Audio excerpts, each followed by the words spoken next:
Hello friends, let's enjoy study with Pawan channel में आपका स्वागत है। आज मैं लेकर आया हूँ वर्ल्ड हिस्ट्री का जो टॉपिक है पुनर्जागरण यानी रेनेसां, उसका पार्ट 3 वीडियो।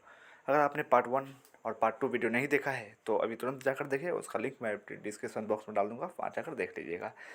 देखिए, ये जो टॉपिक है पुनर्जागरण यानी बीपीएससी टीआरई के लिए और स्टेट एग्ज़ाम के लिए काफ़ी ज़्यादा इम्पोर्टेंट टॉपिक है ये।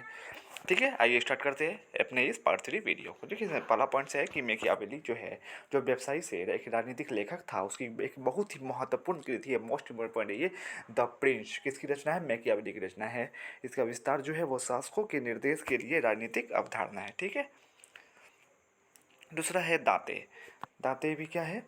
वो एक कवि था और वो उसकी जो कृति है डिवाइन कॉमेडी, डिवाइन कॉमेडी उसकी एक कृति है। और इसका विस्तार जो है एक महाकाव्यात्मक कविता जिसमें देश के प्रति प्रेम तथा समकालीन इटली के सामाजिक और धार्मिक जीवन का वर्णन मिलता है। फिर ठीक है, नीचे आइए। तीसरा नंबर पेट्रोक। पेट्रोक क्या था? वो व्यवसाय से विद्वान मानवतावाद का जनक था वो। और स्वीकृति है कैनिजो निरे। ठीक है। इसका विस्तार है जीवन के आर्थिक, सामाजिक और राजनीतिक पहलुओं का वर्णन। ठीक है। चौथा पॉइंट है कि बोगाचियो। बोगाचियो क्या नाम? वो वेबसाइट क्या था? गद्य लेखक, इटालियन गद्य का जनक था वो। कृति है इसका डिकैमेरून। इसका जो विस्तार है वो एक समान उपन्यासों का संग्रह जिनमें नैतिकता एवं गुणों को उजागर किया गया है। ठीक है। फिर पांचवा पे ये जियोफेरी चौसर।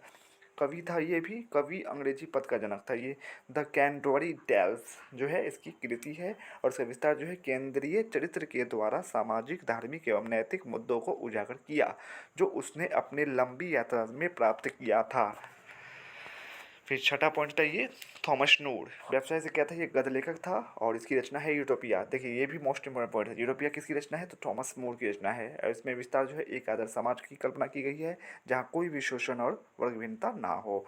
सातवां है विलियम शेक्सपियर। इसका जो कृति है, मतलब वो क्या था? नाटककार था, रंगकर्मी था, कवि था। और इसकी कृति है जूलियस सीजर, मैकबेथ, हैमलेट।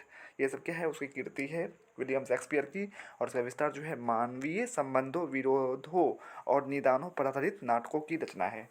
आठवां है जॉन मिल्टन। ये भी क्या था? एक कवि था और इसकी रचना है पैराडाइज लॉस्ट, यानी शैतान का पतन और ईश्वर के साथ उसका संघर्ष। ठीक है। इसका विस्तार किया गया उसमें। फिर है मॉन्टेस्क्यू। मॉन्टेस्क्यू ये क्या था? निबंधकार था। इसकी रचना एसेज यानी निबंध प्राधिकार के विरुद्ध लेखन जिसमें अतीत के दुख और मानव के वास्तविक जीवन का अनुभव शामिल है। ठीक है। फिर 10वां है सर्वेंटीज। ये भी क्या था? एक लेखक था और इसकी रचना है डॉन क्यूजेट। और विस्तार है साहसी मूल्यों या सामंती मूल्यों का उपहास और उपलब्धियों के संबंध में चर्चा। ठीक है। फिर नेक्स्ट चलते हैं। देखिए, अगर आपको वर्ल्ड हिस्ट्री का अगर टॉपिक एग्जाम में है तो आपको सिर्फ एनसीईआरटी एससीईआरटी बोर्ड से मतलब पढ़ने से काम नहीं चला, इसलिए कुछ आउटर इन्फॉर्मेशन भी आपको चाहिए। इसीलिए मैं ये वीडियो लेकर आई हूँ आप लोगों के लिए। आइए नेक्स्ट चलते हैं।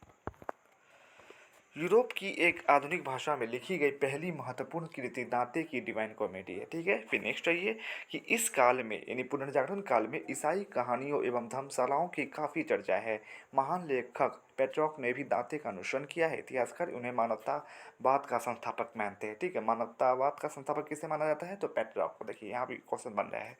फिर नेक्स्ट आइए कि पुनर्जागरण के उत्तरी यूरोप के लेखकों में एक प्रमुख लेखक हॉलैंड निवासी इरासमस थे जिन्होंने चर्च की बुराइयों की आलोचना की थी। ठीक है। जिसने चर्च की बुराइयों की आलोचना की थी। फिर नेक्स्ट ये फ्लोरेंस के इतिहासकार मैकियावेली को आधुनिक राजनीति दर्शन का पिता कहा था। देखिए, ये बहुत इंपॉर्टेंट पॉइंट यहाँ बन रहा है कि आधुनिक राजनीति के दर्शन का पिता किसे कहा जाता है? तो फ्लोरेंस के इतिहासकार मैकियावेली को कहा जाता है।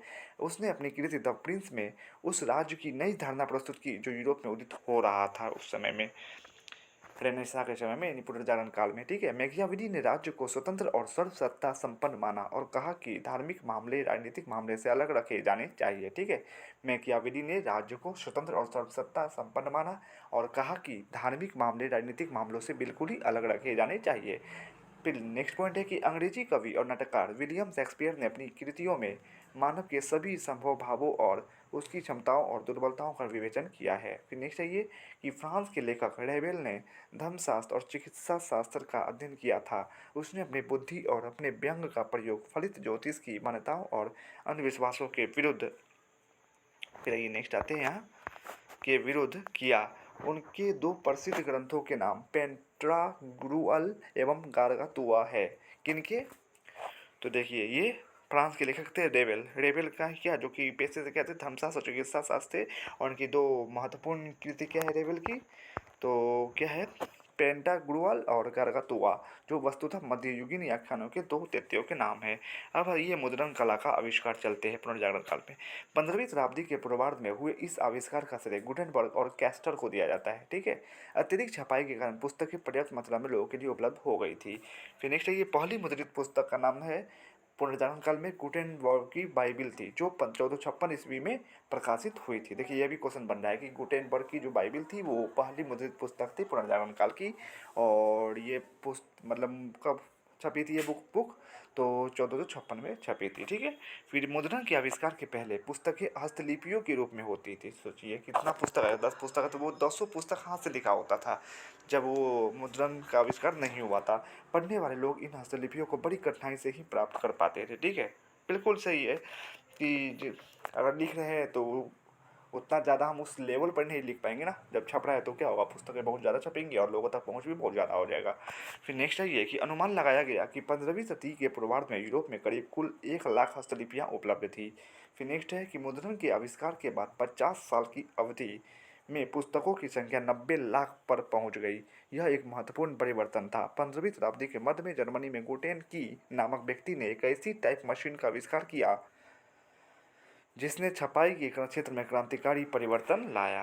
तो इस तरह आपका वीडियो समाप्त होता है। तो वीडियो कैसा लगा कमेंट्स में ज़रूर बताइएगा। अगर अच्छा लगा हो तो प्लीज़ प्लीज़ प्लीज़ मेरे चैनल को सब्सक्राइब करें, शेयर करें एंड कमेंट्स ज़रूर करें। बाकी नेक्स्ट वीडियो आपका पार्ट 4 का रहेगा, जिसमें आपका प्रोजेक्ट जो है पूरी तरह ख़त्म हो जाएगा।